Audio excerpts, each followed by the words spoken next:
And China's central bank is now introducing its own digital currency in a pilot program that will be first instituted across just 4 cities. This is a digital currency. It sounds a lot like cryptocurrency, like Bitcoin. Is it or is it different? It only sounds like it. In every other way, other than being a digital currency, it's nothing like cryptocurrency. It's more like Facebook's Libra, because that's also not a cryptocurrency.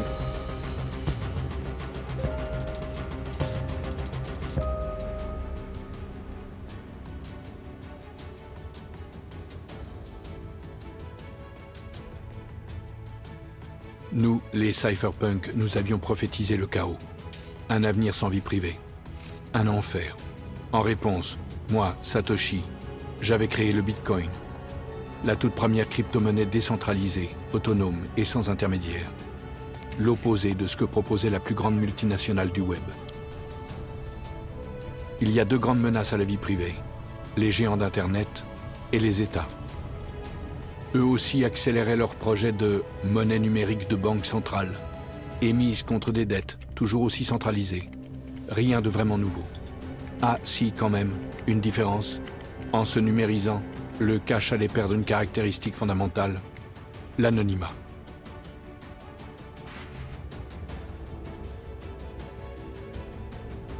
Les données personnelles aujourd'hui, ça a énormément de valeur, mais peu de gens en sont conscients.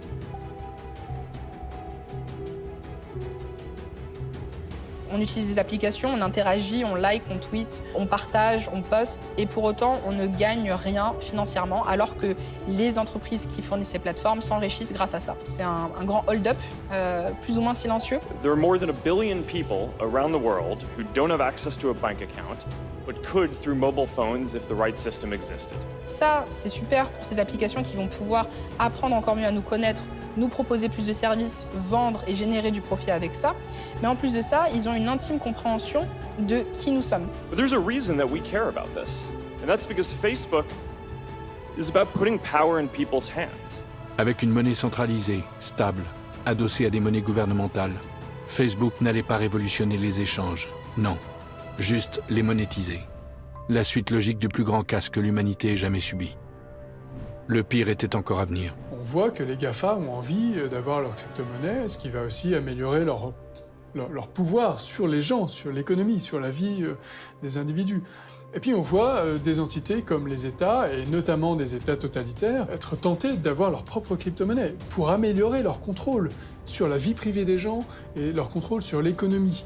Et d'ailleurs, les tentations des États démocratiques européens d'émettre leur propre monnaie digitale, c'est un petit peu pour la même chose quand même. Pas de manière totalitaire comme en Chine, mais il y a quand même une logique similaire. Un moyen de paiement qui est en train de prendre de l'importance en Europe et qui, depuis un long moment, est très très important en Asie et notamment en Chine, c'est le téléphone mobile. En Occident, on a d'un côté Facebook, WhatsApp, ses comptes bancaires, ses abonnements à des journaux. Le modèle chinois, c'est d'avoir mis tout ensemble. Et tout ensemble dans un pays qui respecte très peu les libertés individuelles, comme on le sait. Ce qui veut dire, très concrètement, un accès à l'ensemble de la vie des personnes qui est rendu possible par le fait que tout est dématérialisé, donc tout laisse une trace électronique.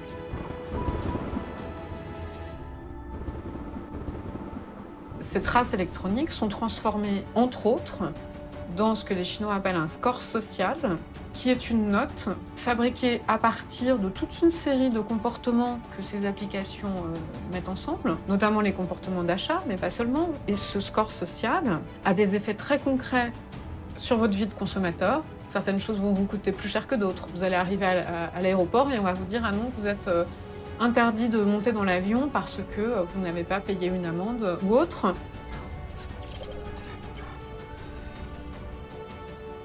Donc là, on voit vraiment un risque très important sur la vie privée, sur les libertés individuelles, si ces outils techniques sont utilisés à des fins de surveillance. Leur puissance se construit au prix de vos libertés, de votre vie privée. Une monnaie numérique d'État ultra centralisée, opaque, traçable, qui se servirait de vos données contre vous. Exactement ce que nous, les cypherpunks, avions craint. Le cauchemar. C'est une chose d'anticiper la fin de la vie privée, c'en est une autre de la vivre. What's surprising isn't that China is building a totalitarian financial surveillance system. They are a totalitarian society. What is surprising is that European authorities and American authorities and Japanese authorities are also considering and in some cases gleefully anticipating the eradication of cash and the ability to do surveillance and control of all financial payments from every point to every point. Le totalitarisme des nations se mesurait maintenant à l'aune du degré d'avancement de leur monnaie numérique. Car une transaction électronique reste une transaction traçable, dangereuse pour la vie privée. Et donc le moyen de s'en sortir, c'est de commencer petit à petit à adopter des applications qui sont open source, des applications qui sont respectueuses de la vie privée, des applications qui sont transparentes. Open source technology means that the software itself is composed of codes that can be openly inspected by everyone and in a collaborative and public fashion that is very, very transparent.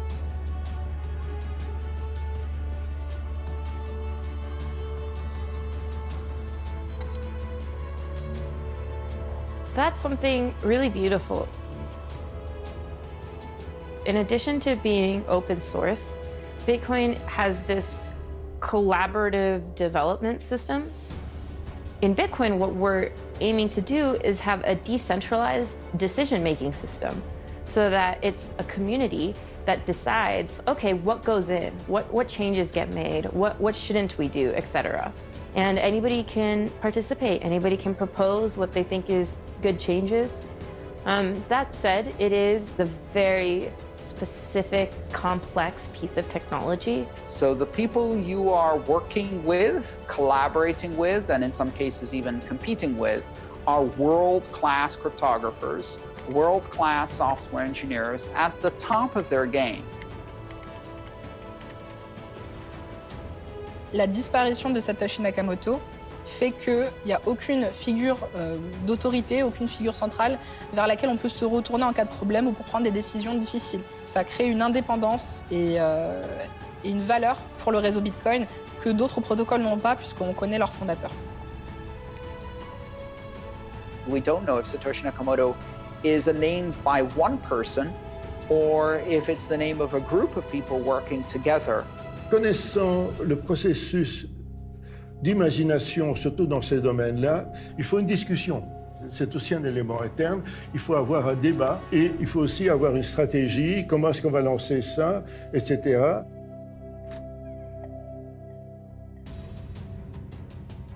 There seems to be a strong voice that comes through clearly in the communications of Satoshi Nakamoto, and there may have been other people doing other aspects, like, for example, writing software, which also has a very strong personality to it, writing the white paper, which has a slightly different personality to it. Peut-être que c'est possible, qu'il y a un petit génie qui a imaginé ça, mais c'est plus, vu de l'extérieur et vu l'expérimentation, l'œuvre d'un petit groupe très déterminé et compétent. Je n'ai rien à voir avec l'image que vous vous êtes fait de moi. Rien. Par touche, j'ai dessiné un portrait déformé et flou, aux antipodes de ce que je suis en réalité. J'ai 40, 50, 60 ans. Je suis une femme, un homme, une intelligence artificielle. J'ai agi seul, à plusieurs. Quelle importance. Le Bitcoin est collectif par essence. La suite logique de plusieurs dizaines d'années de recherche faites par d'autres que moi. Bitcoin a été codé à 10, à 100, à 1000 claviers. Encore aujourd'hui, c'est comme ça qu'il grandit. Il y a 12 ans, Bitcoin, c'était quelques personnes autour d'un white paper qui lancent un protocole. Aujourd'hui, Bitcoin, c'est des milliers de nœuds, des mineurs, des centaines de milliers de personnes, voire des millions qui possèdent du Bitcoin, et surtout aujourd'hui des entreprises qui investissent dans Bitcoin. Donc le chemin parcouru est immense, et surtout ce qu'on voit, c'est que ça accélère.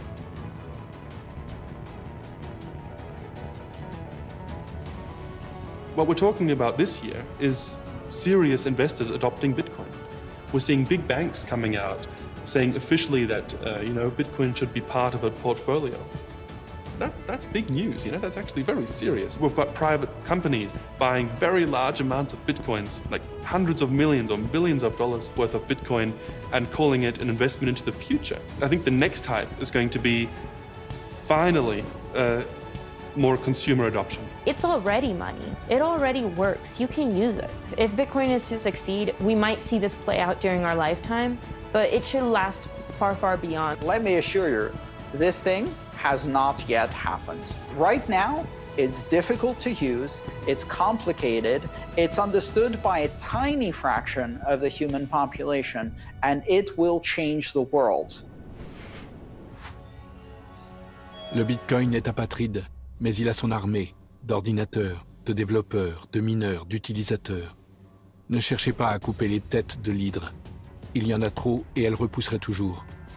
Et puis, comment feriez-vous disparaître les milliards qui circulent sur notre chaîne?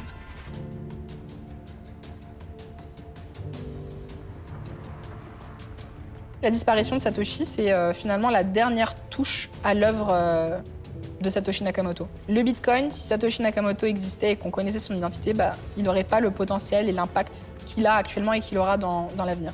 C'est un petit peu comme la touche finale sur une œuvre d'art. There are people who essentially worship Satoshi. And if Satoshi wasn't anonymous, then they would be worshiping an individual who, no matter what that individual said or did, would be disproportionately influential in this project. So I think it's brilliant and powerful that Satoshi stayed anonymous. En termes de symbole, le fait qu'il y ait une sorte de quête du père, qui est un créateur un peu divin, ça contribue à créer une forme de mythologie, de mythe de Bitcoin. Or, les mythes ont une utilité pour donner du corps aux choses, notamment pour une chose aussi virtuelle. Although in my heart, I would love to know. In my brain, I really hope we never find out who this individual or group of individuals was. Aujourd'hui, je ne suis pas loin, sous une autre forme, un autre alias. Je code toujours pour protéger la vie privée. C'est ce que font les cypherpunks. Le Bitcoin s'étend de plus en plus, inévitablement. C'est une monnaie, mais aussi un actif financier, une réserve de valeur et un outil spéculatif. Vous croyez le saisir, il vous échappe. Moi, Satoshi, j'ai juste voulu créer une alternative aux banques, aux États, aux entreprises géantes et sans visage. La liberté se doit d'être conquise et reconquise sans relâche.